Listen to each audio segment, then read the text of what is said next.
Je suis rentré tôt ce jour-là.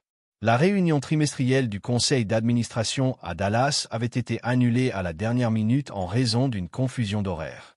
Et pour la première fois depuis des mois, je n'ai pas ressenti le besoin d'aller au bureau, juste pour rester productif. Je voulais faire quelque chose de simple, de normal, alors je me suis arrêté dans ce petit café du coin que Belle adore, celui avec les muffins bio trop chers et ce chai à la cannelle dont elle jure qu'elle a le goût de la maison. J'ai même pensé à demander du lait d'amande et pas de mousse, car après 15 ans de mariage, il faut savoir ces choses-là. La maison était calme quand je suis entré. Pas silencieuse, mais pas vivante non plus. Il n'y avait pas de musique, pas d'enfants qui se disputaient à propos de la télécommande, pas de bruit de Belle fredonnant en pliant le linge, juste le léger parfum d'eucalyptus qui s'échappait du diffuseur du couloir et du ruisseau des planches du parquet. Alors que je me dirigeais vers la cuisine, c'est à ce moment-là que je l'ai entendu, sa voix, claire, aiguë, cruelle d'une manière que je ne reconnaissais pas. Non, sérieusement. Saul, il pense en fait que ses enfants sont les siens. Pouvez-vous imaginer? 15 ans et il n'en a toujours aucune idée. Vous et moi le disons tout le temps, c'est un imbécile parfait. Je me suis figé. Elle riait sur haut-parleur. Un rire plein, non filtré et méchant qui rebondissait sur les murs. Je ne l'avais pas entendu rire comme ça depuis des années, pas près de moi, peut-être jamais. Je me tenais là comme une statue, le chai se refroidissait dans ma main, mon cœur battait à mes oreilles. Je n'ai pas respiré, je n'ai pas cligné des yeux. Mon corps avait l'impression qu'il ne m'appartenait plus. La porte de la cuisine était ouverte. Je pouvais la voir assise sur l'île dans sa robe, les jambes croisées, les orteils peints en rouge. Elle enroula son cordon téléphonique autour de son doigt, riant à nouveau tandis que l'homme, Saul, marmonnait quelque chose à propos de mon expression. Si jamais je découvre sa réponse, s'il vous plaît. Il pense toujours que notre voyage d'anniversaire était une surprise. J'étais avec toi cette nuit-là, souviens-toi.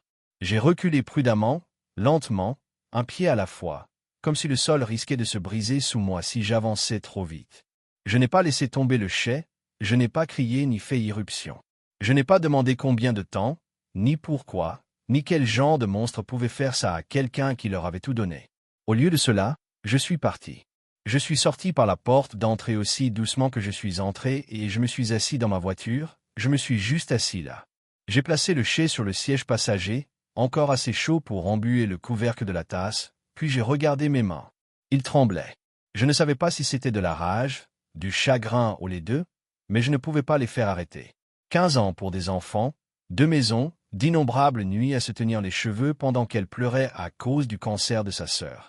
Des milliers de moments où j'ai cru construire quelque chose d'incassable. Et maintenant, j'étais juste un imbécile. Dans une histoire dont elle a raconté à son amant pour en rire. Je n'ai pas pleuré. Je pense que c'est ce qui m'a le plus surpris. Il n'y avait pas de larmes, pas de sanglots brisés ou de cris dramatiques dans le vide, juste un engourdissement qui s'étendait de ma poitrine à tous les membres, une tranquillité froide, de celle qui ne crie pas mais complote. Je ne suis pas retourné à l'intérieur. J'ai plutôt roulé jusqu'au lac, celui où nous avions l'habitude d'emmener les enfants nourrir les canards. Avant que la vie ne devienne trop occupée, je me suis garé face à l'eau et j'ai laissé le silence m'imprégner. J'ai regardé à travers les ondulations jusqu'à ce que le soleil plonge sous les arbres et que l'horizon devienne orange meurtri. Mon téléphone a sonné une fois, Belle me demandant où j'étais allé. Je pensais avoir entendu quelque chose. C'était toi? Je n'ai pas répondu. Au lieu de cela, j'ai ouvert l'application Notes et créé un nouveau dossier. Je l'ai intitulé Récompte finale. Je ne savais pas pourquoi j'avais choisi ces mots. Peut-être parce que ce n'était pas un divorce ordinaire. Ce n'était pas une histoire dans laquelle je la confrontais et elle pleurait et accusait le stress ou la solitude. Non, c'était autre chose. C'était une trahison.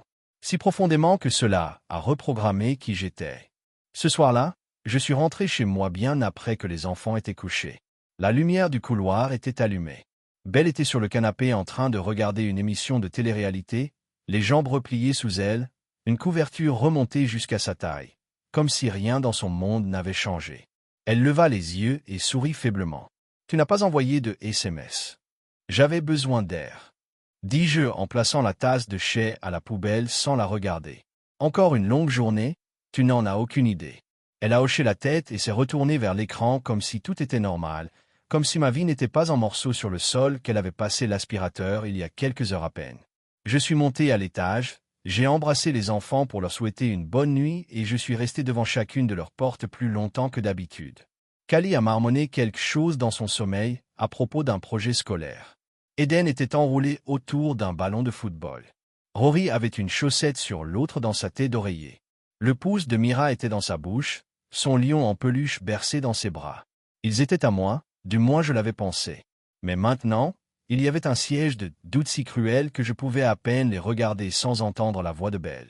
Cette nuit-là, je n'ai pas dormi, regardant le plafond pendant qu'elle respirait à un rythme régulier, un bras enroulé autour de ma poitrine comme un serpent. Je ne bougeais pas, je ne parlais pas. Sa respiration, chaque changement du matelas me rappelait que je dormais à côté d'un mensonge. À 3h17 du matin, je me suis levé et je suis entré dans mon bureau.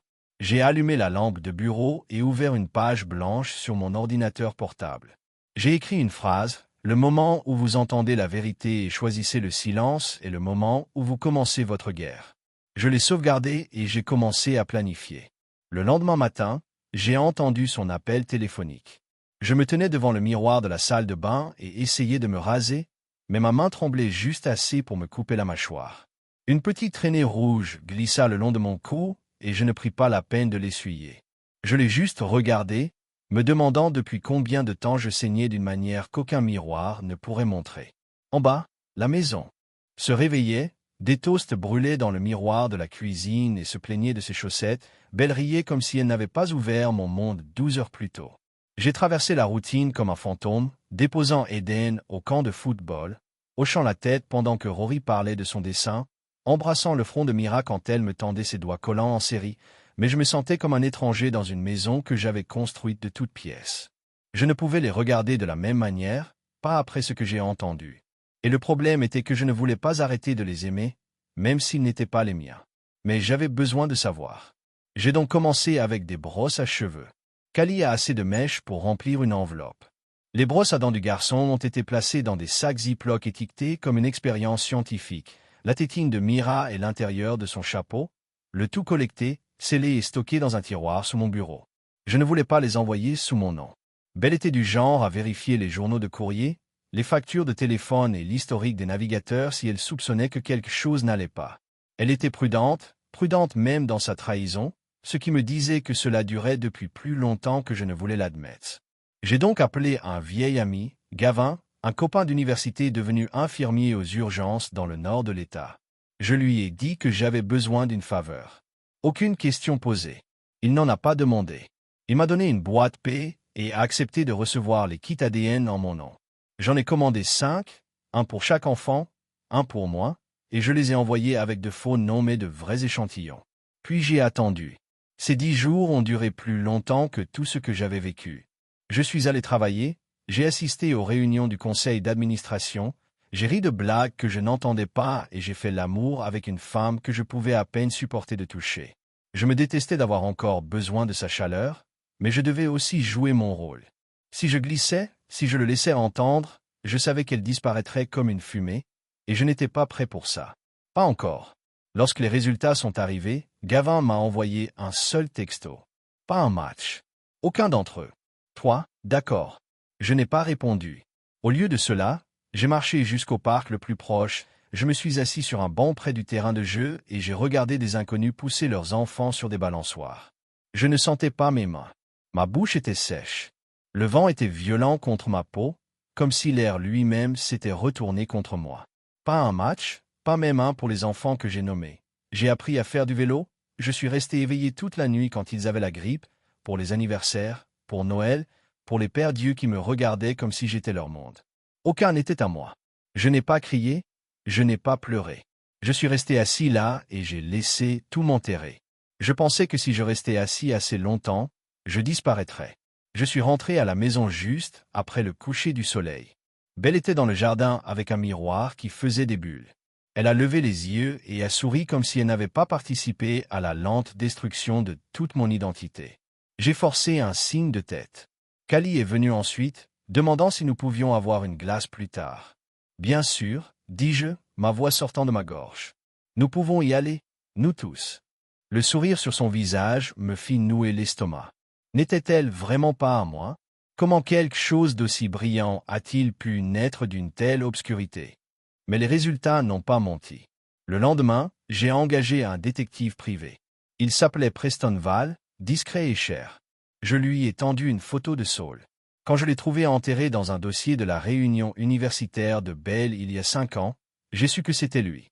Je me suis souvenu de la façon dont elle avait souri sur cette photo. Décontractée, mais pas comme on sourit avec un vieil ami. Plutôt un secret, un précieux. Découvrez tout. J'ai dit à Preston. Où il travaille, où il vit, à qui il parle. S'il se gratte le nez en public, je veux savoir quelle main il a utilisée. Compris, dit-il en sortant déjà une tablette. Cela n'a pas pris longtemps. En 48 heures, j'ai eu un dossier sur Saul Kendrick, directeur de salle de sport, loué à un duplex dans 2 villes, pas d'emploi stable, historique jusqu'à il y a 3 ans, dépôt de bilan antérieur. Et c'est la partie qui a rendu ma vision floue, une entreprise parallèle proposant des services de conseil en matière de bien-être et de branding lifestyle. Devinez qui était son plus gros client. Mon entreprise, Réalel, avait soumis la facture alors que j'étais à l'étranger il y a 2 ans. Il a été signé avec ma signature numérique. Je n'avais pas regardé 2 fois. Je lui ai confié les finances à l'époque. Ce n'était censé être qu'un rôle temporaire.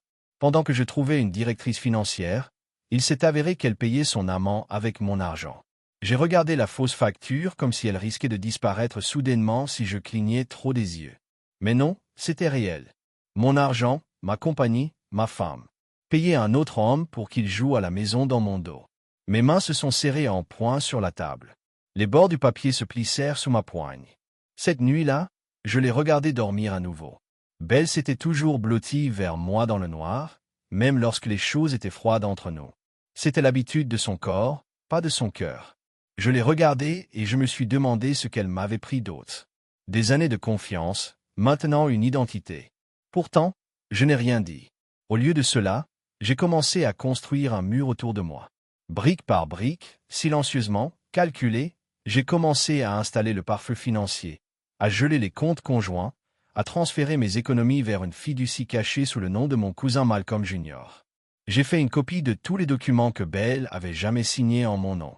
Je les ai tous scannés, stockés sur 3 disques différents chaque jour. J'ai souri. J'ai emmené Rory au karaté. J'ai aidé Kali à étudier pour son examen de biologie. J'ai laissé Eden me battre à FIFA. J'ai poussé Mera sur la balançoire et lui ai dit que je l'aimerais toujours, même si elle ne comprenait pas le poids de ma voix la nuit.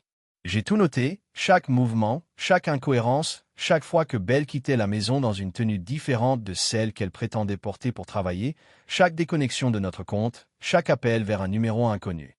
Elle ne faisait pas que tricher, elle construisait une nouvelle vie, une vie que je n'étais jamais censé remarquer, une vie où Saul me remplaçait discrètement et où personne ne ferait la différence. Mais maintenant, je le savais, et je ne m'arrêterai pas tant que je ne serai pas sûr que tout le monde le sache aussi. Vous seriez surpris de voir à quel point il est facile de faire semblant quand vos âmes sont déjà engourdies de l'extérieur. Rien n'avait changé. Je me réveillais toujours à 6 heures tous les matins, j'embrassais toujours Belle sur la joue pendant qu'elle versait des céréales Miro. Steve conduisait les garçons à l'école tout en écoutant leurs débats absurdes sur les super-héros. J'ai toujours répondu aux SMS du groupe de Kali avec des émojis que je ne comprenais pas, j'ai toujours mis mon blazer et je me suis présenté au bureau avec un sourire. Mais à l'intérieur, j'étais parti. J'ai traversé la vie comme un reflet, visible mais vide. Je devais le faire. Si Belle le soupçonnait, je savais que tout le jeu s'effondrerait. Je ne voulais pas de confrontation. Je ne voulais pas de larmes, ni de rage, ni de mensonges. Je voulais de la clarté. Je voulais construire le genre de vérité qu'elle ne pouvait pas fuir, pas un combat, un piège, le genre qu'on ne voit même pas jusqu'à ce que les portes soient déjà verrouillées derrière soi.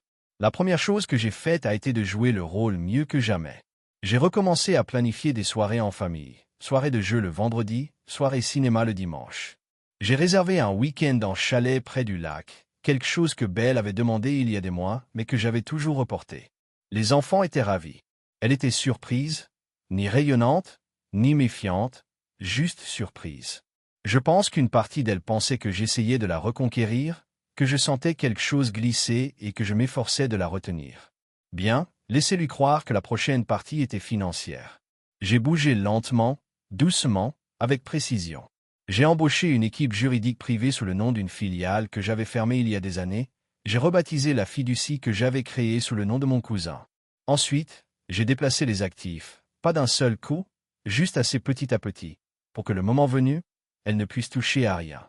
J'ai transféré les actes des 2 propriétés dans la fiducie, ajusté la propriété des véhicules et changé tous les mots de passe, l'assurance bancaire et même les services de streaming. Je lui ai dit que nous avions été piratés. Elle leva à peine les yeux de son téléphone. C'est le problème avec un menteur. Il suppose que tout le monde est aussi distrait qu'eux. Quand les gens commencent à vivre une double vie, ils sous-estiment celle qu'ils trompent. Ils ne pensent pas que quelqu'un comme moi puisse être à la fois silencieux et dangereux. Mais je n'étais plus le même homme qu'elle avait épousé. J'étais quelque chose de plus froid, de plus intelligent, de plus patient. J'ai commencé à enregistrer pas tout, juste assez. J'ai installé un enregistreur d'appel sur la ligne partagée, une caméra de mouvement dans le garage et des micros à commande vocale dans mon bureau et ma cuisine. Je n'avais pas envie de la surprendre en flagrant délit. Je voulais des motifs, des fréquences, des dates, des tons, des preuves que ce que je connaissais au fond de mes os n'était pas seulement de l'émotion. C'était une affaire. Le premier clip que j'ai enregistré était un court extrait de Belle Riant. Non, il n'en a toujours aucune idée. Je le jure, Saul, il est comme un golden retriever, juste heureux d'être aimé. Cliquez. J'ai regardé ce dossier pendant longtemps. La nuit où je l'ai capturé, je l'ai rejoué, non pas parce que je doutais de ses paroles, mais parce que j'avais besoin d'entendre à quel point elle avait l'air décontractée, à quel point il lui était facile de dégrader quelqu'un qui avait passé la majeure partie de sa vie à construire une maison autour d'elle. Plus j'écoutais, moins je ressentais, et cela me terrifiait, mais cela me concentrait aussi. Au dîner, j'ai commencé à mentir moi-même. Rien de grave, juste un peu de semer des graines. Je me sens fatigué ces derniers temps. Je lui ai dit un soir, en coupant un steak, qu'elle ne s'est même pas arrêtée, mâchant, épuisée, pensant peut-être prendre du recul par rapport au business. Elle s'est redressée puis je me suis lancé un instant, trop vite. Cela pourrait être bien. Je pourrais aider à nouveau. Comme avant le bingo, je jouais le rôle du prestataire fatigué. Je l'ai laissé se sentir utile, puissante, comme si l'ancien rôle qu'elle avait autrefois revenait. Je lui ai même donné accès à une version simulée de nos finances, un duplicata. Chaque numéro était falsifié, chaque connexion surveillée. Elle entra directement dans l'illusion, sans aucun doute. Je l'ai vu tâter le terrain, transférer de petites sommes, contacter Saul via un compte brûleur. Je n'avais jamais vu auparavant chuchoter de doux projets à un homme qui ne savait pas. Je possède maintenant le gymnase, même qu'il gérait sous une autre LLC. J'ai aussi commencé à aller au gymnase. Pas l'espion pour être visible. J'entrais, pas à la réception. Je prenais une serviette, je courais 1 kilomètre puis je partais. Je n'ai jamais parlé à Saul, je ne l'ai même jamais regardé directement, mais je pouvais sentir ses yeux sur moi. J'étais le mari, le parfait imbécile. C'est elle moquée au téléphone. Je voulais qu'il voie mon visage pour que le moment venu, il sache exactement qui a transformé le sol en sable mouvant sous lui. Mais les enfants étaient la partie la plus difficile. Je ne pouvais pas les traiter différemment, je ne pouvais pas les punir parce qu'ils étaient nés d'un mensonge, et je ne le voulais pas. Je les ai toujours embrassés pour leur souhaiter une bonne nuit, je les ai toujours aidés à faire leurs devoirs, j'ai toujours encouragé les matchs, mais chaque fois que l'un d'eux dit papa, cela gratte quelque chose de brut en moi. Une nuit, Callie est entrée dans mon bureau alors que je regardais fixement une feuille de calcul. Je ne lisais même pas papa. Elle a dit doucement, « Est-ce que tout va bien entre toi et maman ?» J'ai cligné des yeux. « Que veux-tu dire ?» Elle haussa les épaules. « Tu as été gentil ces derniers temps, vraiment gentil, mais tu as l'air triste. » J'ai fermé l'ordinateur portable lentement. Les gens peuvent être tous les deux chéris. Parfois, être gentil demande du travail. Elle a hoché la tête. « Si jamais tu pars, est-ce qu'on pourra quand même rendre visite à oncle Saul ?» Cela m'a frappé plus fort que n'importe lequel des mensonges de Belle. J'ai gardé ma voix ferme. « Pourquoi tu demandes ça ?» Parce que Mera a dit qu'il la laissait manger des céréales sur le canapé et Rory a dit qu'il le laissait dormir plus tard. Il est amusant. Mes doigts se sont enfoncés dans ceux de la chaise. « C'est juste un ami de ta mère, dis-je, catégoriquement. » Elle hocha la tête, mais je pouvais voir les roues tourner. Elle était plus intelligente que son âge, plus intelligente que je ne l'avais imaginé. Dites-nous, pendant 15 ans, j'ai cru que j'étais un père, un mari, un pourvoyeur, je croyais à l'amour, à la fidélité, aux rêves partagés. Maintenant, je croyais aux preuves, à l'effet de levier et à la stratégie. Le masque que je portais n'était plus pour elle. C'était pour moi, parce que quand le moment était venu de l'enlever, je voulais qu'elle soit choquée par ce qui me regardait. Plus j'en apprenais sur Saul Kendrick, plus je comprenais exactement quel genre d'homme Belle avait choisi à ma place. À première vue, il était oubliable, grand et tordu, mince mais pas bâti, portant toujours des chemises trop serrées pour le peu de muscles qu'il avait. Il dirigeait une salle de sport appelée Iron House à Marshwood, à environ 30 minutes de chez nous. Rien d'extraordinaire, un endroit basique pour faire des poids et transpirer, avec des citations de motivation collées sur les miroirs et des tapis roulants dépareillés qui grinçaient lorsque vous couriez trop vite. J'ai commencé à y aller une fois par semaine, pas pour le confronter, pas pour être vu, juste pour observer, pour mesurer. L'homme pour lequel elle avait risqué notre famille était moyen dans tous les sens du terme. Il ne parlait pas comme un leader, ne bougeait pas comme quelqu'un qui avait un but. Il flirtait avec les clients les plus jeunes, distribuait des rires à moitié et offrait des conseils non sollicités à des hommes plus forts que lui. Mais sous cette mince coquille de confiance, je l'ai vu, le désespoir, celui qui pousse un homme à s'accrocher à celui qui nourrit son ego. Et Belle, elle était devenue son fournisseur. Preston, mon chercheur principal, avait tout planifié, photos, journaux d'appel, localisation, ping. Belle lui rendait visite 3 à 4 fois par semaine pendant ses heures de cours de yoga, parfois le matin, parfois vers le déjeuner, toujours prudente, toujours dans des tenues différentes. Elle s'est garée à 2 pâtés de maison, est entrée par le côté, est restée entre 40 minutes et 2 heures et est repartie en souriant. J'ai gardé un dossier à chaque visite. Ce n'était pas seulement la trahison physique qui la brûlait, c'était la méthode, le soin qu'elle mettait à la cacher, la joie qu'elle prenait clairement à entretenir la double vie.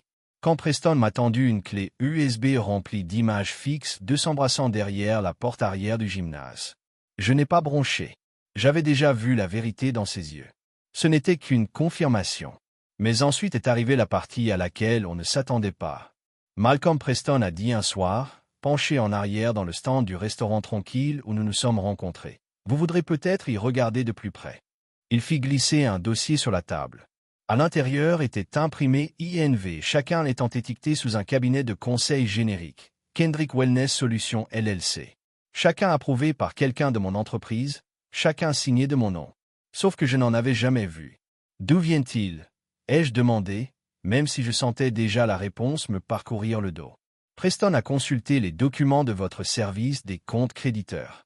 Il s'agit de paiements que votre entreprise a versés à la fausse entreprise de Saul. Plus de 80 000 $ sur 2 ans. Ma poitrine était serrée. Cela ne peut pas être vrai. Je voudrais que votre femme les approuve, ou plutôt les crée. Elle a soumis chaque facture pendant qu'elle aidait aux finances. Regardez ici, même police, même formulation. Le tout envoyé par l'eau. Il montra une boîte de signature. C'est une signature numérique, la vôtre. J'ai regardé de plus près, c'était le mien, mais il était forgé. Elle n'avait pas seulement menti à propos des enfants qu'elle m'avait volés. Belle avait utilisé son accès temporaire de directrice financière, gestionnaire des comptes par intérim pendant que j'étais à l'étranger, pour canaliser l'argent de l'entreprise vers la poche de Saul. Elle avait rédigé des factures pour des services vagues comme la stratégie de performance et l'optimisation du style de vie des clients. Chacun d'entre eux était suffisamment vague pour être adopté, suffisamment spécifique pour paraître légitime, et elle a utilisé ma propre autorité pour leur donner le feu vert. Je me suis penché en arrière dans la cabine, regardant le ventilateur de plafond qui tournait lentement au-dessus. Ce n'était pas seulement une trahison, c'était du blanchiment. Il menait une escroquerie au sein de ma propre entreprise. Vous voulez porter plainte? A demandé Preston en sirotant son café, comme si nous étions juste 2 vieux amis en train de se retrouver. Pas encore, dis-je à voix basse. Je veux que tout soit documenté, chaque parfum, chaque visite, chaque appel téléphonique. Il hocha la tête. Il surveillait déjà ses appareils et les siens. Ils utilisent des applications cryptées, mais nous avons craqué les sauvegardes. Vous recevrez les transcriptions dans la semaine. Je n'ai pas dormi cette nuit-là, non pas de tristesse mais de clarté. Tout ce qu'elle avait dit lors de cet appel téléphonique, il pense que ce n'était que la surface. En dessous, il y avait de la pourriture. Des années de tromperies calculées, de mensonges superposés, jusqu'à ce que notre vie devienne un masque poli tendu sur de la moisissure. Elle m'avait sous-estimé. C'était son erreur fatale. Quand les gens vous voient comme doux, ils supposent que vous êtes faible. Quand ils te voient tranquille, Il pense que tu es naïf. Belle n'a jamais réalisé que j'avais passé 15 ans à apprendre ses schémas, à mémoriser ses récits, à étudier son ambition. Je savais comment elle travaillait parce que je l'aimais complètement. Maintenant, j'utilisais cet amour comme un plan pour sa destruction.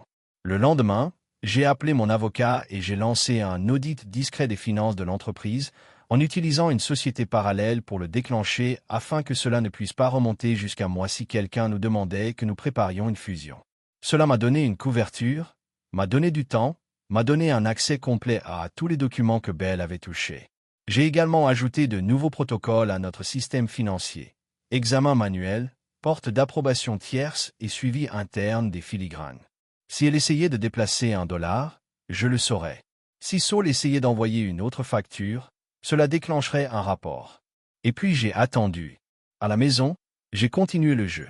Je lui ai embrassé l'épaule pendant qu'elle cuisinait, j'ai envoyé des fleurs à son bureau, j'ai planifié un voyage en famille à la montagne. Je lui ai même acheté un nouveau bracelet et j'ai dit que cela me rappelait notre anniversaire à Florence. Sachant très bien cette nuit-là, d'après son appel, elle était avec Saul, elle a souri et m'a rendu son baiser. Pas de culpabilité, pas d'hésitation, juste une confiance froide. Cela m'a dit tout ce que j'avais besoin de savoir. Elle n'a pas triché simplement par passion ou par impulsion. Elle a triché parce qu'elle croyait que je n'étais rien, que je ne le remarquerais pas, que même si je le faisais, je ne ferais jamais rien, que j'étais un imbécile trop enveloppé dans sa loyauté pour riposter. Mais elle avait tort. Je n'étais plus Malcolm le mari, j'étais l'homme qu'elle essayait d'effacer et j'étais sur le point de lui rappeler exactement ce qui arrive quand on ment à quelqu'un qui t'a tout donné. Je pensais que je m'étais préparé à tout. Je pensais qu'après avoir découvert les résultats ADN, découvert l'affaire, retracé les fausses factures et vu Belle s'enfoncer plus profondément dans une performance d'amour qu'elle ne pensait plus. Je pensais que rien ne pouvait faire plus mal que ce que je savais déjà. J'ai eu tort. Cela s'est produit un jeudi soir pluvieux, le genre de bruine grise et froide qui imprègne vos os, quel que soit le nombre de couches que vous portez. J'avais récupéré les enfants à l'école comme d'habitude. Nous nous sommes arrêtés pour des beignets, quelque chose de sucré, pour lutter contre le mauvais temps, et nous nous sommes assis dans la voiture pendant que Rory et Mera se disputaient sur la dernière touche de chocolat. Callie était silencieuse, trop silencieuse. À 14 ans, elle a toujours été la plus réservée, la plus observatrice. Elle surveillait les gens de près, en particulier ses parents. J'y trouvais du réconfort, sachant qu'elle pourrait grandir avec empathie et prudence dans un monde qui ne récompensait rarement ni l'un ni l'autre. Mais cette nuit-là, j'ai vu autre chose dans ses yeux. Culpabilité, hésitation. « Papa ?» demanda-t-elle doucement, regardant la fenêtre embuée plutôt que moi. « Ouais, chérie, si jamais toi et maman vous séparez, verrions-nous toujours oncle Saul ?» Je n'ai pas répondu immédiatement, non pas parce que je n'avais pas de réponse, mais parce que tous les muscles de mon corps étaient gelés. « Qu'est-ce qui te fait demander ça ?» réussis-je à dire, gardant ma voix calme. « D'où ?» Callie haussa les épaules, mais je pouvais voir la façon dont ses doigts ont tordu le bord de sa manche. « C'est juste qu'il est là, un peu comme quand tu es parti. Il apporte une collation, aide parfois Eden à faire ses devoirs. Mera dit qu'il l'appelle princesse et lui permet de regarder des dessins animés que vous jugez trop bruyants. Et Rory, il m'a dit que Saul avait promis de l'emmener pêcher quand il fera plus chaud. J'ai senti le monde s'incliner, juste légèrement. Juste assez. Il l'appelle oncle Saul, ai-je demandé. Elle hocha la tête. Ouais, maman a dit que c'était un ami de la famille, mais il est vraiment gentil. Et si quelque chose arrivait, je ne veux pas qu'on ait à choisir entre toi et lui. C'est tout. C'est tout. Comme si c'était juste une simple pensée, comme si toute mon identité n'était pas arrachée couche par les personnes autour desquelles j'avais construit ma vie. Je n'ai pas parlé pendant un moment, je les ai simplement reconduits chez eux en silence pendant que la pluie tapait sur le pare-brise comme un métronome lent et moqueur. À l'intérieur de la maison, Ben nous a accueillis avec son sourire éclatant habituel. Elle m'a embrassé sur la joue, a aidé Méror avec ses bottes mouillées et m'a lancé une question. Comment s'est passée l'école? À travers la pièce comme si tout était parfaitement normal. Et les enfants? Mon Dieu, ils se sont simplement déplacés dans l'espace comme si tout allait bien. Parce que pour eux, c'était le cas. Cette nuit-là, après qu'ils se soient couchés, je me suis assis dans le garage, lumières éteintes, portes fermées, moteur éteint. Juste moi et la pluie frappant le toit et une tempête rugissant plus fort dans ma poitrine. Ce n'était pas seulement une trahison, c'était un remplacement. Il s'y était préparé. Sans dire un mot, Belle avait posé les bases, laissant lentement et subtilement Saul devenir familier, amical, présent. J'avais été déjoué, non pas par sa vitesse ou son habileté, mais par sa patience, par le long jeu auquel elle jouait depuis des années. Il ne me trompait pas seulement, il m'effaçait. C'était comme se tenir sur une plage et regarder la marée emporter une maison que l'on avait passé sa vie à construire. Et le pire, c'est que personne d'autre ne voit le déluge. Il sourit et salue depuis le porche comme si tout allait bien, tandis que les fondations s'effondrent sous eux. C'est à ce moment-là que le chagrin a pris fin et que quelque chose de plus froid s'est installé. Je suis retourné à l'intérieur et j'ai ouvert le coffre-fort de mon bureau. À l'intérieur se trouvait un dossier intitulé Plan de sortie. Il était resté intact pendant plus d'un mois, soigneusement préparé, juridiquement minutieux, émotionnellement brutal. Je l'ai sorti et examiné. Il était temps de mettre les choses en mouvement. J'ai appelé mon avocat et lui ai dit que nous allions de l'avant, pas vers la confrontation, mais vers l'extraction. Commencer à préparer les structures de garde. Je lui ai dit que je ne me battais pas pour le plein, juste pour l'égalité.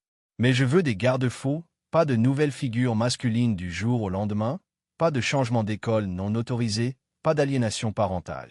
Je veux que le juge voie cela comme ce que c'est, une manipulation calculée de l'identité et de la stabilité. Il a accepté. Nous construisons cet argument depuis des semaines. Ensuite, j'ai appelé le planificateur successoral, lui, et dit de finaliser le transfert de propriété à la fiducie et de supprimer le nom de Belle de chaque futur point d'accès. Nous avons modifié toutes les structures de bénéficiaires, gelé les stocks des entreprises, déplacé le fonds d'urgence à l'étranger. Je lui ai donné accès aux enregistrements, aux résultats ADN et à une description détaillée de la mauvaise conduite financière de Belle. « Est-ce un divorce ?» a-t-il demandé. « Pas encore, répondis-je. Mais je veux que tout soit prêt. Je veux qu'elle se réveille un matin et réalise que le monde qu'elle contrôlait est soudainement hors de portée. » Il a sifflé doucement. « Tu ne joues pas. Elle non plus, ai-je dit. Et puis est venu le plus difficile. J'ai écrit des lettres à chaque enfant, non pas pour les ouvrir maintenant, mais plus tard, dans des années, quand ils seraient assez grands pour comprendre, sans rage, sans confusion, juste la vérité. Chaque lettre expliquait ce que je savais, ce que j'avais choisi de ne pas leur révéler et pourquoi je les aimais toujours. Même après avoir appris qu'ils n'étaient pas à moi, parce qu'ils ne l'étaient pas par le sang, mais par le cœur, par le temps, par tout ce qui comptait, quand ils étaient petits et effrayés, heureux ou blessés. Aucun test ADN ne pouvait m'enlever ces moments, mais Belle avait essayé de le faire. Son anniversaire approchait, une grande fête, son idée, bien sûr. Elle voulait se sentir aimée, adorée, puissante. Elle avait déjà commencé à planifier la liste des invités, la robe, la musique. Je lui ai laissé croire que j'étais excité, j'ai même suggéré de réserver un lieu privé parce que cela allait être son couronnement et son exécution. J'ai tout imprimé, les photos d'elle, et j'ai vu au recto verso les virements bancaires, la trace des factures, les journaux de texte, les enregistrements d'appels, les résultats ADN. J'ai tout téléchargé dans un dossier cloud avec des liens d'accès chronométrés. Il suffit d'appuyer sur un bouton pour que chaque invité à sa fête d'anniversaire reçoive un message anonyme avec une simple ligne d'objet. La vérité qu'elle a cachée. J'ai même demandé à Preston d'installer une caméra cachée sur place, car si je devais brûler la façade, je voulais qu'elle soit immortalisée. Parfois, la meilleure façon de reprendre le pouvoir est de le céder juste le temps qu'il puisse se détruire avec. Je l'avais déjà exclu des comptes réels, caché les actifs et verrouillé tous les recoins de ma vie. Elle avait l'habitude de contrôler. Mais pour terminer ce que j'avais commencé, il me fallait lui redonner l'illusion du pouvoir. J'avais besoin qu'elle croie que j'étais dans une spirale, faible, désespérée. Alors j'ai simulé un effondrement. Tout a commencé par une conversation pendant le dîner, le saumon sauté, son préféré. J'avais une expression fatiguée et je regardais trop longtemps mon assiette. Elle remarqua, « Ça va ?» demanda-t-elle en sirotant du vin avec juste assez de désintérêt pour masquer le calcul derrière ses yeux. J'ai hoché la tête, puis j'ai fait une pause. J'ai reçu un appel du conseil d'administration. Les choses sont difficiles, vraiment difficiles. Elle posa son verre. Roug, comment j'ai haussé les épaules. Les marges sont serrées, les investisseurs paniquent. Nous devrons peut-être liquider certains actifs pour rester à flot, peut-être même vendre le bâtiment principal des bureaux. Elle cligna des yeux une fois, lentement. Waouh, je veux dire, c'est sérieux. Ouais, j'ai laissé le silence s'étendre longtemps et gênant. Je voulais que ce soit elle qui le suggère. Peut-être que je pourrais aider à nouveau. Elle a dit, comme avant. Je veux dire, je sais que j'ai fait des erreurs, mais j'étais bonne avec les chiffres, n'étais-je pas appâté à la ligne? J'ai gardé mon expression vide, vous l'étiez. Vous l'étiez vraiment. Cette nuit-là, je lui ai donné accès à un faux système comptable, une réplique parfaite du tableau de bord de l'entreprise, reflété par de fausses données et des comptes factices. Chaque numéro, chaque rapport, chaque transaction a été conçu pour paraître légitime. Tout en me laissant le contrôle total, je lui laisse à nouveau gérer la paix. Je l'ai regardé peigner à travers les simulations de système, fixant des dépenses imaginaires et s'applaudissant lorsqu'elle a trouvé des erreurs que j'avais prévues juste pour elle. Elle a dit à Saul, « Bien sûr, j'avais les transcriptions. Belle, il se noie, Saul.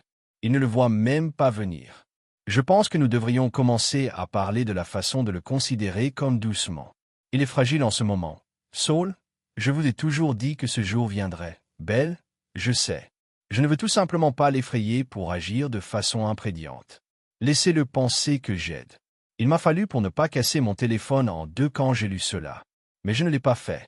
Au lieu de cela, j'ai souri et lui ai dit « Merci d'avoir intensifié ». Elle m'a embrassé sur la joue et a dit « Nous sommes une équipe. N'oubliez pas, une équipe, comme un loup et son repas, sont une équipe. » Pendant la chasse, j'ai commencé à planter plus d'histoires, lui ai dit que l'un de mes plus grands clients menaçait de soutenir que je devrais peut-être couper du personnel, que je ne serais pas disponible pendant une semaine, tout en rencontrant les banques et en essayant d'obtenir un financement d'urgence. En réalité, j'étais de l'autre côté de la ville dans le bureau de mon avocat, finalisant les dernières étapes du plan de divorce et garantissant que chaque atout dont je me souciais était légalement hors de sa portée. C'était facile de maintenir le masque. Je le porte depuis des années sans le savoir. La partie la plus difficile était de faire semblant. Je croyais toujours en elle, que je lui faisais toujours confiance. Une nuit, nous nous sommes assis sur le porche arrière, les enfants endormis finalement, le vent bruissant les arbres. Elle se pencha contre moi et soupira comme si rien n'était mal. « Tu vas aller bien ?» dit-elle doucement. Je l'ai regardée comme si je ne la connaissais pas à chaque mouvement. « Vous le pensez. Je le sais. Vous avez toujours réussi. Vous avez juste besoin de quelqu'un pour aider à porter un peu la charge. » Je voulais rire, je voulais crier, mais j'ai juste hoché la tête, embrassé son front et je l'ai remercié d'être mon rocher. Je la laisse se sentir noble, solidaire, essentielle. Pendant ce temps, derrière le rideau, le nœud coulant se resserrait. Preston avait compilé un fichier principal, chaque faux pas financier, chaque visite à Saul, chaque clip audio incriminant. Il avait même récupéré un message supprimé où elle a dit à Saul, « Juste un peu plus longtemps et tout serait le nôtre. » Le niveau d'arrogance dans cette phrase était presque admirable. Elle pensait vraiment qu'elle gagnait. Je lui ai donné une dernière chance, pas de confesser mais de prouver. Peut-être, juste peut-être, il restait une trace d'humanité en elle. Nous rentrions du récital scolaire de Mira. Le petit chantant toujours sur le siège arrière, Belle, a regardé et a dit, « Vous savez, je pense que nous devrions renouveler nos vœux. » Je me tournai lentement vers elle. Vraiment, elle sourit. « Ouais, peut-être que cet automne commence à nouveau. Je pense que nous méritons qu'un test. » C'est tout pour voir si j'étais encore crédule pour m'assurer que le couteau est resté exactement où elle l'avait enterré, dans mon dos. J'ai dit oui. Je lui ai même dit que je regarderais les lieux. 2 jours plus tard, j'ai déposé les documents de divorce préliminaire en vertu d'une requête scellée. Elle ne le saurait pas avant qu'il ne soit servi. Mais je voulais qu'elle rêve. Je voulais qu'elle planifie le renouvellement du vœu. Je voulais qu'elle choisisse les couleurs et le lieu et le sourire pendant qu'elle marchait directement au bout de son mensonge. Pour solidifier l'illusion, je l'ai même laissé organiser sa fête d'anniversaire exactement comme elle l'a envisagé.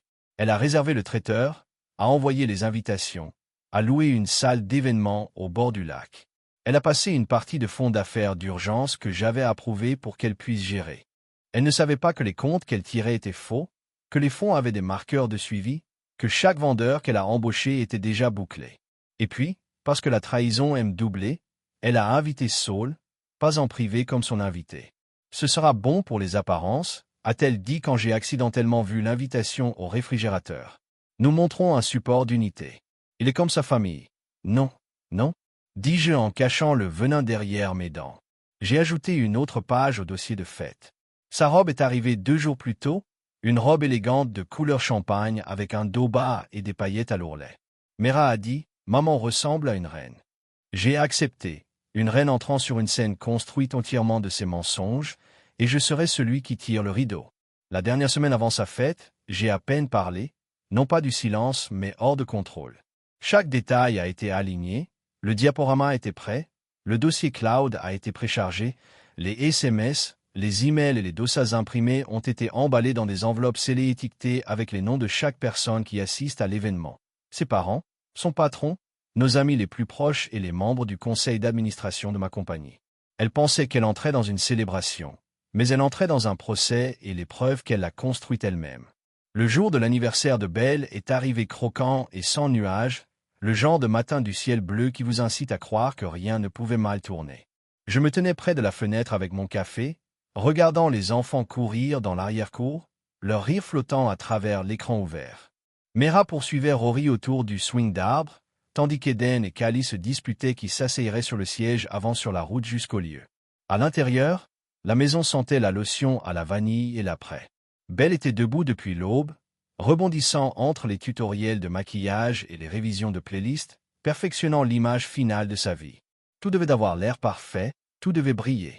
Elle croyait ce soir était son moment, sa récompense, sa scène. « Bébé, tu peux me zipper ?»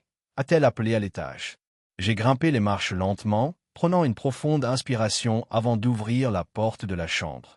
Là, elle se tenait devant le miroir, scintillant dans cette robe de champagne, ses lèvres brillantes et ses yeux bordés d'or. « Est-ce que j'ai l'air bien ?» a-t-elle demandé, se tournant légèrement pour la révéler.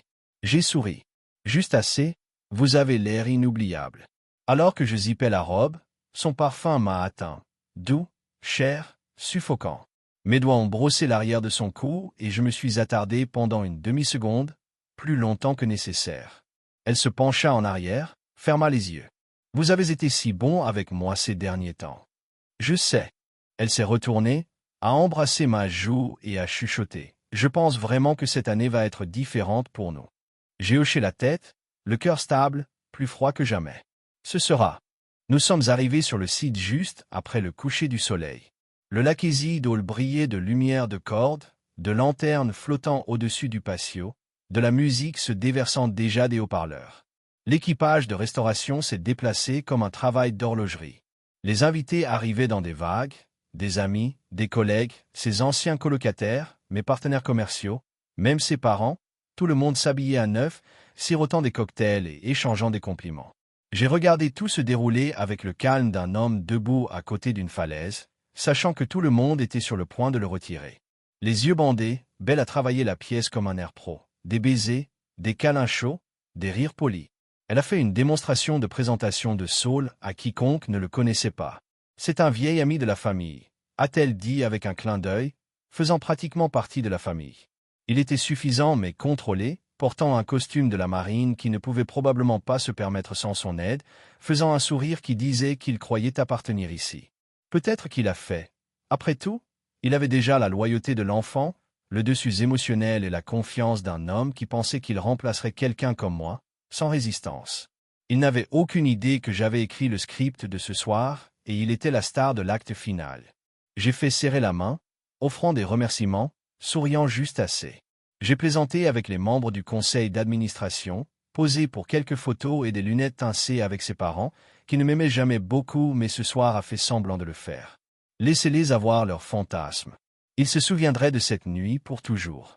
À exactement 20h45, le coordinateur de l'événement, Belle avait embauché, est entré sur la petite plateforme surélevée et a tapé le micro. « Mesdames et messieurs, merci d'être ici pour célébrer quelqu'un d'aussi radieux, si beau à l'intérieur et à l'extérieur. Veuillez élever votre verre pour la femme de l'heure. » Bellet la dessinait. La pièce a éclaté en applaudissements. Belle glissa à l'avant, les yeux mouillés d'émotion. Elle a donné une petite vague, sa main sur sa chaleur. Cette année a été un voyage, mais à travers tout cela, j'ai appris la valeur de la loyauté, de la croissance et de savoir qui vous soutient vraiment lorsque la vie devient difficile. Je m'approchai à côté d'elle, tenant mon verre haut. Avant d'aller plus loin, dis-je, la voix calme et chaleureuse. Je voudrais faire un toast, celui qui est attendu depuis longtemps. Belle me rayonna. Saul applaudit. Tout le monde se tourna pour écouter la vérité, dis-je, s'arrêtant pour la regarder directement. car il ne reste jamais enterré, pas éternellement. Et puis j'ai appuyé sur le bouton dans ma poche. De l'autre côté de la pièce, chaque téléphone buste, une vague d'alerte. Les carillons résonnaient comme un péage de cloches, doux au début, puis se transformant en chœur. Les gens ont vérifié leurs écrans. Les sourcils se sont froncés, des halètements ont rempli l'air. Belle jeta un coup d'œil confus. Ses yeux ont trouvé les miens. « Quoi? Qu'est-ce que c'est » a-t-elle demandé, mais je n'ai pas répondu.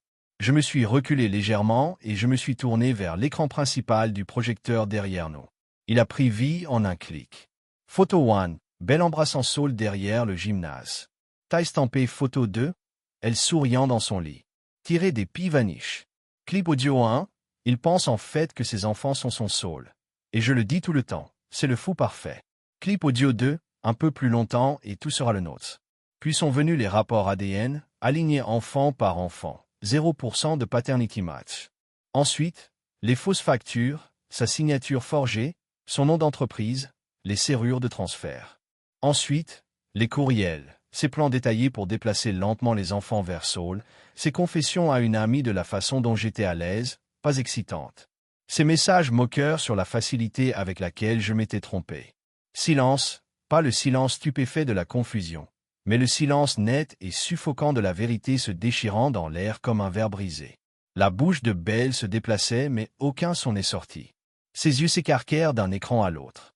Elle a regardé ses parents, ses amis, les membres du conseil d'administration, les traiteurs, les gens qui lui avaient l'habitude de lui sourire. Maintenant, leur visage était en pierre. Puis vint la dernière diapositive. Joyeux anniversaire, Belle, de l'homme que vous pensiez pouvoir remplacer. Le projecteur est coupé en noir. J'ai remis à Saul une enveloppe scellée. Il le regarda comme si cela pourrait le mordre. Qu'est-ce que c'est que ça? Il a demandé à un cesser et à s'abstenir d'un fonctionnaire, ainsi qu'un procès pour fraude financière, diffamation et vol commercial. Vous trouverez une liste des charges et des preuves à l'intérieur. Il est devenu pâle pour un homme habitué à soulever des poids. Ses jambes semblaient soudainement faibles. Je me suis tourné vers Belle. Elle tremblait maintenant, serrant son estomac. « Tu as planifié ça » murmura-t-elle. « Non, dis-je. Vous l'avez fait, je viens de donner à vos plans le public qu'ils méritaient. » Elle a fait un pas vers moi, des larmes commençant à rouler. « Malcolm, les enfants, ils sont endormis à la maison avec une gardienne et ils resteront avec moi indéfiniment. Vous serez servis le matin. S'il vous plaît, sauvez-le. » Je me suis détourné en marchant à travers la foule stupéfaite. Personne n'a déménagé, personne n'a dit un mot. J'ai dépassé son père, dont le visage était rouge. Action en regardant un homme idiot. Des images avec un whisky à la main. Cela a commencé avec Belle toujours figée sur scène, sa bouche légèrement ouverte, ses mains tremblantes tandis que la dernière diapositive s'estompa en noir. Elle regarda autour de lui comme quelqu'un se réveillait dans un cauchemar, à la recherche d'une porte qui n'existait pas. Sa mère a été la première à parler. Elle siffla le nom de sa fille comme si c'était du poison. « Est-ce vrai, Belle? Tout cela ?» Belle se tourna vers ses yeux. « C'est vitreux. Ce n'est pas à quoi ça ressemble. Ne nous insultez pas. Son père a cassé. Pensez-vous que nous sommes aveugles? Pensez-vous qu'il est aveugle? » Quelque part derrière eux, Saul tâtonna avec l'enveloppe que je lui avais remise. Il l'a déchirée, a parcouru les papiers de procès et son visage est tombé dans l'incrédulité. « Fraude, marmonna-t-il. Malcolm, c'est faux. Je ne parle même plus mon nom. » Preston m'a surpris en train de dire dans la vidéo quelques instants avant de partir. « Vous l'avez utilisé trop longtemps. » Saul a essayé de se défendre à la personne la plus proche, qui était l'un des membres du conseil d'administration de mon entreprise. Je ne savais pas qu'elle faisait tout ça avec les factures, je jure qu'il a plaidé. L'homme n'a même pas cligné des yeux. Votre entreprise a été payée avec l'argent de notre entreprise. Vous avez signé ces reçus. Vous êtes aussi coupable qu'elle l'est. Le poids a commencé à l'écraser. Vous pouviez le voir dans sa posture, dans la façon dont ses épaules s'affaissaient, et il a cessé d'essayer de lui sortir. Quant à Belle, elle était toujours sur scène, toujours habillée comme une royauté, mais s'effondre devant tout le monde. Ses talons ont cliqué sur le sol alors qu'elle a finalement quitté sa robe, se balançant en trébuchant vers ses amis. « Dis-moi que tu ne crois pas ça, chuchota-t-elle à l'une de ces demoiselles d'honneur de notre mariage il y a des années. La femme recula, les bras pliés. « Je croyais en toi une fois. Jamais plus. » Cette phrase résonnait dans la vidéo comme une porte de clôture. Et puis la foule s'est dispersée. Pas de cris, juste le bruit d'un dégoût silencieux des gens réalisant qu'ils applaudissaient pour une fraude. Même les traiteurs se sont emballés en silence, échangeant des regards alors qu'ils enroulaient des plateaux et du papier d'aluminium intact. J'ai mis la vidéo en pause et j'ai regardé le cadre gelé de Belle debout seule au milieu de cette pièce magnifiquement décorée, des lumières scintillantes au-dessus de ses larmes passant par son maquillage, l'expression sur son visage, un mélange d'horreur et d'incrédulité. Elle n'a jamais pensé que je riposterais, pas comme ça. Elle croyait toujours qu'être calme signifiait que j'étais incapable de représailles. Mais les tempêtes les plus silencieuses sont souvent celles qui inondent tout. Le lendemain matin, j'étais déjà dans mon bureau à 700 heures du matin, sirotant du café pendant que les roues de la justice commençaient à tourner. Elle a été servie à 8h14. J'avais arrangé pour qu'il soit livré par un fonctionnaire adjoint d'un shérif, froid et impossible à ignorer. Les enfants dormaient encore à la maison, surveillés par Marlène, le voisin à la retraite d'accent grave côté, qui les avait toujours aimés comme une grand-mère. Je l'ai préparé une semaine à l'avance au cas où quelque chose d'urgence se produirait. Je lui ai dit qu'elle avait hoché la tête sans poser de questions. C'était le genre de femme qui a tout vu mais n'a jamais dit un mot à moins que cela ne comptait. J'étais à mi-chemin en examinant un contrat de fournisseur lorsque mon téléphone a sonné le numéro inconnu. Je l'ai laissé aller à la messagerie vocale. Il a sonné à nouveau. Cette fois, j'ai ramassé. C'était Belle. Sa voix était comme si elle n'avait pas dormi, comme si son monde venait vraiment de céder. Malcolm, elle accrochait. S'il vous plaît, ne fais pas ça. Vous l'avez déjà fait. J'ai répondu, je suis toujours sur mon écran. Tu m'as humilié, chuchota-t-elle. J'ai gloussé dans mon souffle. Non, Belle, je t'ai révélé. Vous avez fait le reste. J'ai besoin de te parler en personne. Je n'ai plus rien à vous dire. Je suis enceinte. La pièce se tut autour de moi. Je me penchai en arrière sur ma chaise et levai les yeux vers le plafond. Ce n'est pas possible. J'ai dit lentement. C'est, je le jure. J'ai eu une vasectomie l'année dernière. J'ai dit calmement, rappelez-vous, vous étiez trop occupé pour venir avec moi au silence de rendez-vous. Puis son souffle a légèrement attelé légèrement. Tu ne me l'as pas dit. Je ne vous ai pas dit parce que je n'en avais pas besoin. J'ai dit, tu n'étais plus mon partenaire, tu étais mon adversaire. Je ne l'avais pas encore déclaré. Elle a commencé à sangloter. J'ai terminé l'appel. J'ai transmis l'audio à mon avocat et je lui ai demandé de préparer une évaluation agressive de la garde. Je ne prenais pas de risque. Je n'allais pas la laisser tordre. Le récit ou utiliser les pions des enfants maintenant qu'elle avait perdu tout le reste. À la fin de cette semaine, les nouvelles locales avaient repris l'histoire tranquillement, un propriétaire d'entreprise locale respecté portant des accusations de fraude contre un consultant en bien-être. Les noms n'étaient pas libérés, mais ceux de nos cercles n'avaient pas besoin des titres pour remplir les blancs. Saul a été interrogé par le gouvernement fédéral après que mon entreprise a déposé une plainte officielle. Ses comptes bancaires étaient gelés. Son gymnase s'est fermé en quelques jours. J'ai entendu dire qu'il avait essayé de postuler pour un nouvel emploi à travers l'État. Mais les nouvelles se déplacent. Personne ne voulait un homme avec un sentier en papier plein de factures forgées et de fausses LLC. Belle, quant à elle, a tenté de recueillir du soutien. Elle a appelé ses parents, ses vieux amis, même les miens. Personne n'a répondu. Certains l'ont bloqué. Le choc n'était pas seulement sur sa liaison. C'était la manipulation, les années de tromperie, la façon dont elle a armé l'amour comme un outil, convainquant tout le monde. Elle était la femme dévouée, tout en me remplaçant tranquillement, morceau par morceau. Elle n'a jamais pensé que sa maison des cartes tomberait. Mais quand elle l'a fait, elle l'a enterrée. Une nuit, 2 semaines après la fête, je suis entré dans la chambre de Mira pour la vérifier et la trouva serrée dans son sommeil. Elle a remué et marmonné. « Papa, tu m'as manqué. » Je me suis assis près de son lit, brossant ses boucles de son front. Je ne suis jamais parti. Princesse, je murmurai, et je ne le ferai pas. Peu importe ce que le sang a dit, peu importe ce que l'ADN a prouvé, ils étaient toujours à moi et elle ne me prendrait plus jamais. Je me tenais dans la cuisine ce matin-là avec la même patience silencieuse que j'avais utilisée pour tout démanteler. Un pot de café se préparant derrière moi, la lumière du soleil filtrant à travers la fenêtre en ordo.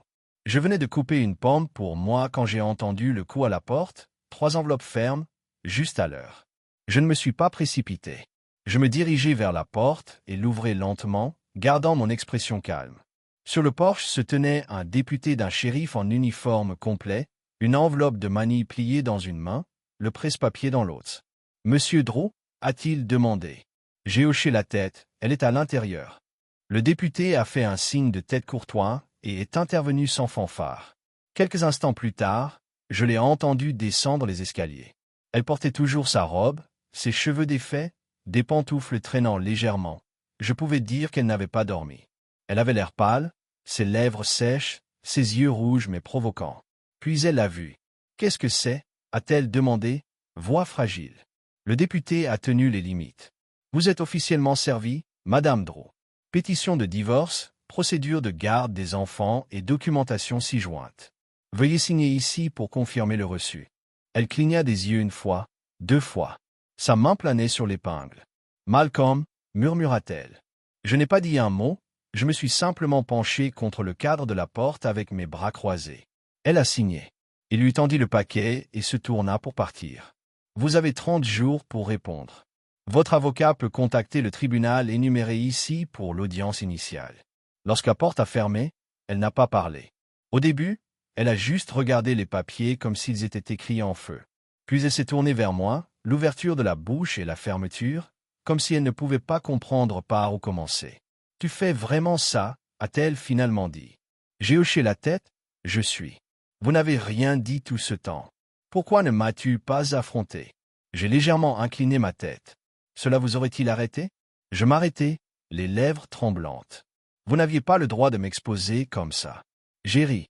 C'était calme, amer et vous n'aviez pas le droit de construire votre vie sur des mensonges. Mais nous y sommes. Des larmes ont jailli dans ses yeux, mais je n'ai pas ramolli, pas cette fois. Malcolm, les enfants, ne leur faites pas cela.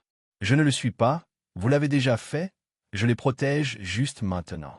Je passai devant elle et verse mon café, je me suis assis, à siroter lentement. Elle se tenait là pendant longtemps, comme si je m'attendais à ce que je dise plus, mais je n'avais rien d'autre à donner. Le même jour, j'ai fermé le transfert final sur la maison. L'acte avait été transféré dans la fiducie 3 semaines auparavant, mais les documents de vente l'ont désormais intouchable. La maison n'était dans aucun de nos noms. Il appartenait à une société holding que j'avais créée il y a 2 ans comme plan de sauvegarde. Elle n'avait pas remarqué? Bien sûr. Pourquoi le ferait-elle?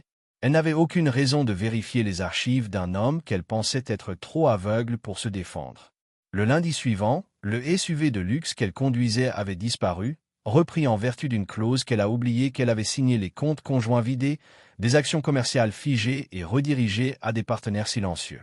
Je faisais plus confiance que le sang. Chaque filet de sécurité qu'elle pensait avoir disparu. Je lui ai donné exactement ce qu'elle m'a laissé sans rien. Saul ne s'est pas mieux comporté. Sa date d'audience a été fixée au début du mois prochain. Fraude financière, abus d'identité, vol d'entreprise, tous liés à la documentation. Sa signature a été marquée. Mon équipe juridique avait déjà contacté le ministère de la Justice avec une coopération complète. Il a été signalé comme risque de vol et a nié la possibilité de quitter l'État. J'ai entendu dire qu'il avait essayé de s'écraser chez un ami, puis un cousin. Aucun des deux n'a duré plus de quelques nuits. Il avait brûlé des faveurs. De la même manière, il a brûlé mon fonds en fiducie rapidement et sans remords. Un après-midi, alors que je prenais des produits d'épicerie, je l'ai vu de l'autre côté du parking. Il avait l'air plus mince, non rasé, sa chemise était ridée. Il m'a reconnu immédiatement et pour la première fois depuis tout ce qui a commencé, il ne lui souffrait pas la poitrine ou ne sourit pas. Il avait l'air effrayé. Je ne me suis pas approché de lui, je me suis assuré qu'il me voyait entrer dans ma voiture, propre, composé, stable et chassé sans un mot. 2 jours plus tard, la mère de Belle m'a appelé. Je l'ai laissé sonner. Elle a laissé une messagerie vocale, une voix nette et serrée, « Malcolm. Nous ne savions pas. Si nous l'avions eu, nous l'aurions. Eh bien, nous ne l'avons pas fait. Veuillez considérer les enfants dans tout cela. Ils ont aussi besoin d'une mère. » Je ne l'ai pas rappelé parce que si elle se souciait vraiment de ses enfants, elle aurait élevé une fille qui ne les a pas armés comme un effet de levier. J'ai gardé les enfants avec moi la plupart de ce mois. Ils n'ont pas posé beaucoup de questions, se sont simplement accrochés à un peu plus que d'habitude. Rory a fait un cauchemar la première nuit et a rampé dans le lit à côté de moi. Eden est devenu plus silencieux, en se concentrant sur ses dessins. Mera n'arrêtait pas de demander quand maman rentrerait à la maison et j'ai toujours répondu avec la même réponse douce. « Bientôt, ma chérie, mais pour l'instant nous sommes ici. » Kali était différent. Elle a tout regardé. Elle avait vu le changement dans l'air, en moi, dans sa mère. Je pouvais dire qu'elle en savait plus qu'elle ne le disait, mais je n'ai pas appuyé. Un soir, elle est entrée dans mon bureau, a fermé la porte derrière elle et s'est tenue silencieusement près de la fenêtre. Je sais que maman a menti, dit-elle doucement. J'ai levé les yeux du cœur. J'ai entendu des choses. Continua-t-elle. Pas tout, mais assez. Je suis juste. Je veux que tu saches que je ne suis pas confus. J'ai avalé fort, tenant le poids pressant derrière ma poitrine. Tu n'es pas en colère contre moi? Elle a secoué sa tête. La nuit, je me suis assis à l'extérieur, avec une couverture drapée sur mes jambes, un silence silencieux dans ma poitrine. Moi d'étouffement. Il est venu le matin lorsque j'ai fait des crêpes tandis que Mera était assise sur le comptoir en balançant ses jambes, ses boucles en désordre et son sourire collant de sirop. Il est venu l'après-midi quand Eden a demandé si je jouerais aux échecs et je l'ai laissé gagner juste pour le regarder rayonner avec fierté. Il est venu lorsque Rory, qui dormait avec la porte grande ouverte, a recommencé à le fermer parce qu'il se sentait finalement en sécurité. Et c'est venu, surtout, quand Kali a recommencé à rire, pas le genre forcé, pas le petit rire poli qu'elle a utilisé quand les choses se sont mal senties, mais un vrai rire, bruyant, pur, le genre de rire que je pensais ne plus jamais entendre dans cette maison. La maison elle-même avait également changé. C'était plus calme, mais plus chaud. D'une manière ou d'une autre. L'air ne se sentait pas tendu, les murs ne faisaient pas écho à des ressentiments tacites. J'ai repeint le salon, échangé les portraits de la famille. Belle a insisté pour organiser chaque année avec de nouvelles photos, celles que j'ai prises moi-même, les enfants, dans le parc, au bord du lac, à la cuisson des biscuits. Pas de tenues assorties, pas de faux sourires, juste de vrais moments. Je ne leur ai pas dit ce que Belle avait fait, pas toute la vérité, pas encore. Ils le savaient un jour, quand ils étaient plus âgés, alors qu'ils pouvaient en supporter le poids. Pour l'instant, je voulais qu'ils grandissent sans ce poison dans leur cœur. Ils méritent cela. Belle essaya toujours d'appeler. Au début, c'était tous les jours, puis tous les quelques jours. Je n'ai pas répondu.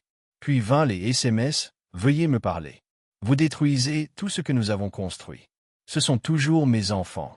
J'étais perdu. J'ai fait une erreur. Nous pouvons résoudre ce problème. Tu ne veux pas résoudre ce problème? » Mais ce qu'elle n'a jamais dit était désolé, pas une fois. Elle ne s'est pas excusée parce qu'elle ne pensait pas qu'elle avait fait quoi que ce soit de mal, pas vraiment dans son esprit. Elle n'a fait que prendre. C'était la tragédie pour elle. J'ai donc gardé mon silence. Je laisse les avocats parler, laisse le processus se jouer. Elle a emménagé dans un petit appartement de l'autre côté de la ville. Je me suis assuré que le tribunal était au courant de son instabilité mentale, de son comportement manipulateur, de sa trahison financière. Nous nous sommes installés sur la garde juridique conjointe, mais le principal physique avec moi. Elle a été autorisée aux visites supervisées 2 fois par mois. Elle a protesté, a pleuré devant le tribunal, m'a accusé d'avoir tourné les enfants contre elle. Le juge n'a même pas tressailli. Les preuves parlaient plus fort que ses larmes, ne pouvaient jamais.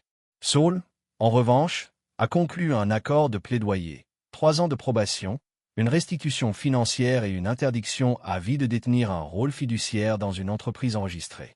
Je ne voulais pas me venger en prison. Je voulais que sa liberté soit une phrase. Je voulais qu'il sache que chaque pièce qu'il entrait dans les gens saurait exactement qui il était.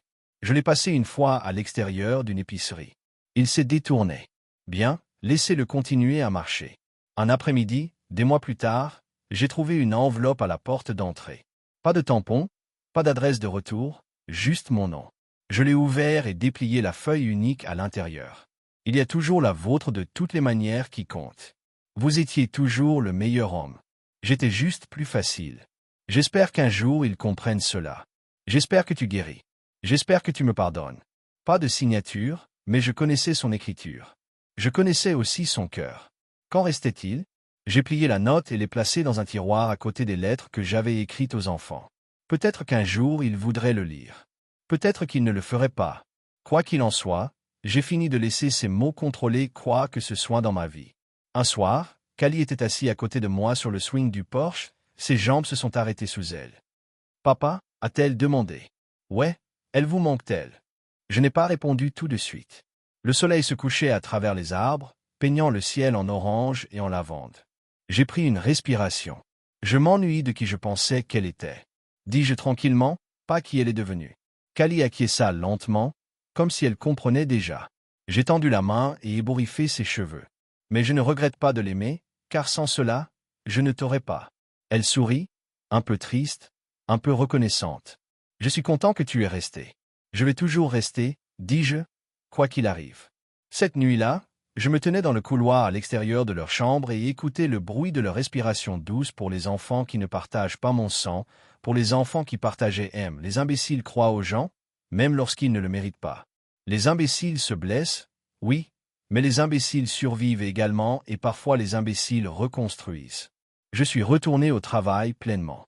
Quelques mois plus tard, mon entreprise était plus forte que jamais. Les investisseurs ont salué mon leadership. Le personnel a remarqué que je souriais plus, ris plus. Pas le faux rire que j'ai utilisé pour garder les gens à l'aise, mais un vrai, du ventre, de la paix. L'un des plus jeunes employés m'a dépassé dans la salle et a dit « Vous avez l'air différent récemment, plus heureux. » J'ai souri. Je suppose que je suis. Ils ont hoché la tête et ont dit « J'espère pouvoir gérer mes tempêtes comme ça un jour. » Et je suis reparti avec quelque chose que je n'avais pas ressenti depuis des années. Fierté, pas dans ma carrière, dans ma survie, dans mon immobilité, dans ma force calme, patiente et calculée. Quand les gens me demandent maintenant si je sois à nouveau ensemble, je souris juste. Je ne suis pas pressé. J'ai appris que l'amour, le véritable amour, n'a pas besoin d'être poursuivi. Il vous trouve lorsque vous êtes prêt, lorsque vous avez effacé l'épave et que vous avez fait de la place. Pour l'instant, j'ai ma famille, j'ai ma liberté et j'ai ma vérité. Parfois, lorsque je traverse l'épicerie ou que je prends du café, quelqu'un du passé, un vieil ami, un contact mutuel, m'arrête et dit « J'ai entendu ce qui s'est passé. Je ne peux pas croire que tu es resté si calme. » Et je hochais juste la tête parce que je suis sorti d'autre pour dire du feu, pas brûlé, mais plus lumineux.